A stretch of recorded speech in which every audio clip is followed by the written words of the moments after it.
ত্রয়োদশ জাতীয় সংসদ নির্বাচনকে সামনে রেখে পর্তুগাল প্রবাসী বাংলাদেশিদের মধ্যে শুরু থেকেই বেশ উৎসাহ উদ্দীপনা লক্ষ্য করা গেছে, যেটি এখনো অব্যাহত রয়েছে। 25 জানুয়ারির মধ্যেই অধিকাংশ পর্তুগাল প্রবাসী তাদের পোস্টাল ব্যালটটি এখানকার পোস্ট অফিসে জমা দিয়েছেন, যাতে করে 12ই ফেব্রুয়ারির আগেই সেটি নির্ধারিত সময়ে রিটার্নিং কর্মকর্তা তাদের কাছে পৌঁছায়।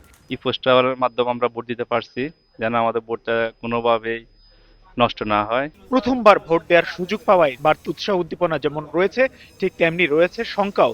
সেই শঙ্কাটি হলো, তারা যেই ব্যালটটি ফেরত পাঠিয়েছেন সেই ব্যালটটি যথাসময়ে রিটার্নিং অফিসারের কার্যালয় পর্যন্ত পৌঁছায় কিনা, অথবা তারা যেই প্রার্থীকে তাদের ভোটাধিকারটি প্রয়োগ করেছেন তার ঝুলিতে তাদের দেয়া এই ভোটটি পৌঁছায় কিনা।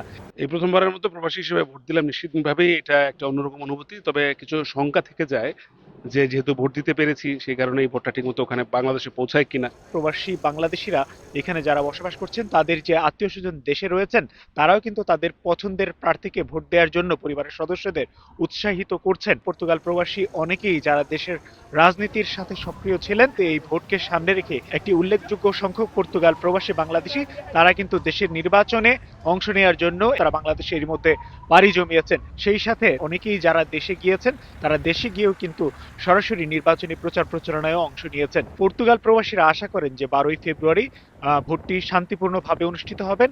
একজন প্রবাসী হিসেবে একটু থাকবে যে যাতে নির্বাচনটা শান্তিপূর্ণ হয় এবং দেশের মানুষ যাতে একটি নতুন সরকার খুঁজে পায় এই নির্বাচনের মাধ্যমে।